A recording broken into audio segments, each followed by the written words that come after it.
It's time to learn present perfect tense, यानी काम present में है और वो परफेक्ट हो गया। परफेक्ट को सोचते ही दिमाग में आना चाहिए आमिर खान मिस्टर परफेक्शनिस्ट, यानी कोई उसमें अब कमी पेशी नहीं बची है, वो काम तो कंप्लीट हो गया। यानी कोई भी सेंटेंस अगर मैं बोलता हूं और उसमें मैं कहना चाहता हूं कि ये काम पूरा हो चुका है, तो मैं लगाऊंगा वहां परफेक्ट टेंस। टाइमिंग कौन सी है? ये प्रेजेंट वाली है, बस इतनी सी बात है। प्रेजेंट की कौन सी फॉर्म लगेगी? हैज हैव, यानी इसकी हेल्पिंग वर्ब हो जाएगी। हेल्पिंग वर्ब से हमें पता चल जाएगा कि ये प्रेजेंट में है। और परफेक्ट कैसे पता चलेगा? जी हां, परफेक्ट देखते हैं चार्ट से। परफेक्ट पता चलेगा मेन वर्ब की थर्ड फॉर्म से।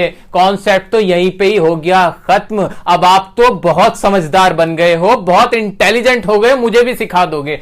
तो अब बता दो कि कैसे कैसे क्या होना है। आइए मेरे साथ और इसको करते हैं जल्दी से पैकअप। अफर्मेटिव में क्या होगा वो देखते हैं। अच्छा, इससे पहले एक छोटी सी बात, हैज किसके साथ और हैव किसके साथ? सर, हैज में कम अक्षर हैं तो ये सिंगुलर के साथ, हैव में ज्यादा अक्षर हैं ये प्लूरल के साथ, लेकिन आई के साथ हैव ही लगेगा। बस ये एक एक्सेप्शन है, ये याद रख लेना है, ठीक है? इस तरह इसको भी याद रख लोगे। और वही अफर्मेटिव शुरुआत में तो सब्जेक्ट ही आएगा। जी हां, सब्जेक्ट ही आएगा। उसके बाद हेल्पिंग वर्ब आती है। हां आती है। इसकी हेल्पिंग वर्ब क्या हुई? हैज हुई। मेन वर्ब की कौन सी फॉर्म?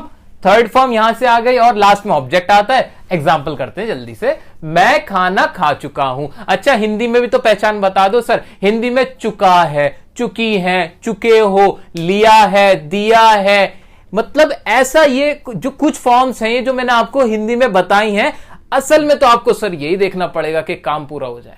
आप कहना अगर ये चाहते हो कि मैंने ये पर्टिकुलर काम, ये कोई भी वर्ब मैंने कंप्लीट कर ली है, जैसे मैंने कहा मैंने ताजमहल देखा हुआ है, तो यानी वो काम मैंने पूरा किया हुआ है। मैंने जैसे पानी पी लिया है, तो पानी पी लिया सर, वो काम पूरा हो गया है। तो वो दिमाग में रखना। तो रटने की कोई ये इनिशियल स्टेज के लिए हम लोग बात कर रहे हैं, अदरवाइज जरूरत नहीं है।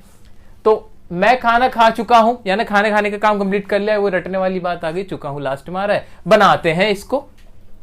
आइए, मैं के लिए क्या आ जाएगा? आई के साथ मैंने लगा दिया हैव, क्योंकि आई के साथ हैव आता है। और फिर क्या है? वर्ब है। खाना खाने को इंग्लिश में बोलते हैं ईट। सेकंड फॉर्म होती है एट, थर्ड फॉर्म होती है eaten. I have eaten the food. ये बन गया जी मेरा सेंटेंस, इंग्लिश बन गई।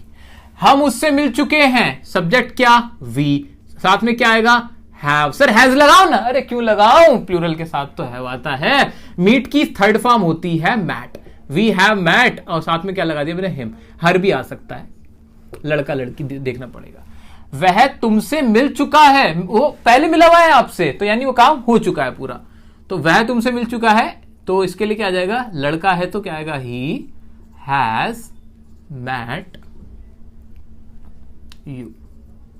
ये कुछ एग्जांपल्स हमने कर लिए। इसके नेगेटिव पे आ जाते हैं। नेगेटिव में और इसमें फर्क क्या होगा? आप खुद सोचो दिमाग से, नेगेटिव में और इसमें फर्क क्या होगा? कोई फर्क नहीं होगा, सिर्फ लग जाएगा नॉट लगेगा, NOT नॉट। तो अब ये दो एग्जांपल मैंने आपके लिए दे दिए, ये मैं नहीं करूंगा, ये आप मुझे करके बताओगे। कुछ नहीं करना है, हैज के बाद बस नॉट लगा देना। आपकी हिंट के लिए वर्ब की फॉर्म बता देता हूं। देखने की इंग्लिश हो जाती है सीन, और पहुंचने की इंग्लिश हो जाएगी, थर्ड फॉर्म लिख रहा हूं मैं यहां पे आपके लिए, रीच्ड। तो ये है, ये क्या है? Third form. तो आपको अगर दिक्कत आएगी तो इसमें आएगी। ये मैंने आपके लिए लिख दी फॉर्म, ये है थर्ड। दोस्तों, इसका इंटरोगेटिव और देख लेते हैं। इंटरोगेटिव में भी क्या होगा? अब आप तो खुद बनाओगे स्ट्रक्चर, क्योंकि आप जानते हो कि कैसे बनना है। इंटरोगेटिव है तो सबसे पहले दिमाग में क्या आया कि शुरुआत में क्या आनी चाहिए? उसकी हेल्पिंग वर्ब। हाँ जी, हेल्पिंग वर्ब रख दी क्या? हाँ रख दी जी। हैज आ गया। सब्जेक्ट लगाना होता है, उसके बाद सब्जेक्ट रखा। हाँ सब्जेक्ट रखा। सब्जेक्ट के बाद फिर क्या लगती है? मेन वर्ब लगती है। हाँ मेन वर्ब लगती है। लेकिन क्योंकि ये परफेक्ट है, इसके लिए लगा दो फॉर्म थर्ड, लगा दी थर्ड। लास्ट में ऑब्जेक्ट आता है, रख दिया। हाँ जी रख दिया ऑब्जेक्ट, बन गया स्ट्रक्चर। रटा तो है ही नहीं, ठीक है? अब इसके कुछ एग्जांपल देखते हैं जल्दी से, उसकी इंग्लिश भी बना देते हैं। एग्जांपल क्या है? क्या तुम मैच जीत चुके हो? क्या तुम मैच जीत चुके हो, यानी मैच जीतने का काम खत्म हो गया है। तो बनाएंगे इसकी। तो सबसे पहले तो सब्जेक्ट क्या है? यू। इसके लिए क्या आ जाएगा? हैव। फिर आ जाएगा सब्जेक्ट, और जीतने की इंग्लिश होती है विन, वॉन। तो हैव यू वॉन, और लास्ट में क्या आ जाएगा? Object, have you won the match. अच्छा, अगला एग्जाम्पल है, क्या तुमने काम कर लिया है? जो आप काम कर रहे थे, जो काम करते हो, वो काम क्या आपने पूरा कर लिया है? प्रेजेंट में पहले से चल रहा था और आपने फिनिश कर लिया है। तो हम बोलेंगे, चाहिए वर्ड कीवर्ड है। याद रखना कि जो परफेक्ट होगा ना, ये है की आवाज निकलेगी, क्योंकि प्रेजेंट का परफेक्ट होगा।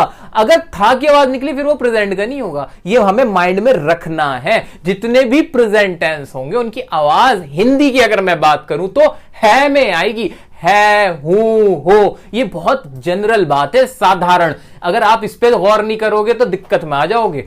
ठीक है, तो अब इसकी इंग्लिश क्या होगी? क्या तुमने काम कर लिया? शुरू में तो हैव ही आएगा, हैव यू, और करने की इंग्लिश होती है डू, और थर्ड फॉर्म होती है done. Have you done the work? Sir ये भी हो गया। अब कोई भी एग्जांपल आपकी मर्जी से आप उसकी हिंदी लिखो और इंग्लिश बना दो, कोई टेंशन वाली बात ही नहीं है। अच्छा, इसके डबल इंटरोगेटिव होंगे? बिल्कुल होंगे, क्यों नहीं होंगे? डबल इंटरोगेटिव में क्या चेंज होगा? सर कोई चेंज नहीं होने वाला। डबल इंटरोगेटिव में हम बस क्या करने वाले हैं कि स्ट्रक्चर जो है ये हमारा ये वाला, उससे पहले हम लिखने वाले हैं WH फैमिली, जो हम करते भी हैं। लगा दो WH फैमिली। अच्छा, अपनी कॉपीज में आप अलग अलग ही लिखना। ये तो मैंने अपनी सुविधा के लिए, यहां थोड़ा सा मैं सेल्फिश हो रहा हूं, अपनी सुविधा के लिए कि दोबारा ना लिखना पड़े, मैं यहां से इसको रब करके लिख रहा हूं, आप अलग अलग लिखोगे। अच्छा, और एग्जाम्पल में क्या हो जाएगा? शुरू में क्या नहीं आएगा और क्या कहां पर आएगा? क्या तुम मैच जीत चुके हो? हम कह देंगे तुम कब, हमने इसको बना दिया कब, तुम कब मैच जीत चुके हो। क्या तुमने काम कर लिया को हमने कह दिया तुमने काम कैसे कर लिया है।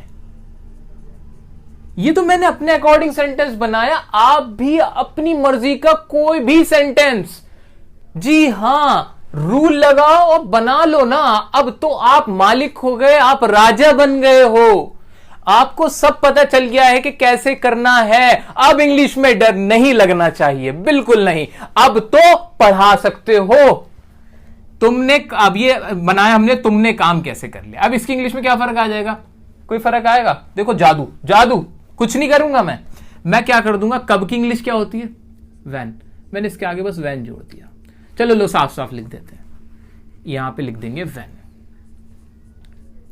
बस। जादू। इसमें क्या करूंगा? पूरा मिटाऊं? मैं तो नहीं मिटा रहा। तुमने काम कैसे कर लिया को मैं कर दूंगा हाउ, बस। ये तो फर्क है। तो ये बन गए हमारे डबल इंटरोगेटिव। तो ये डबल इंटरोगेटिव का स्ट्रक्चर था, और इस तरह ये करते हुए हमने बहुत ही शानदार तरीके से प्रेजेंट परफेक्ट टेंस को भी परफेक्टली खत्म कर लिया है।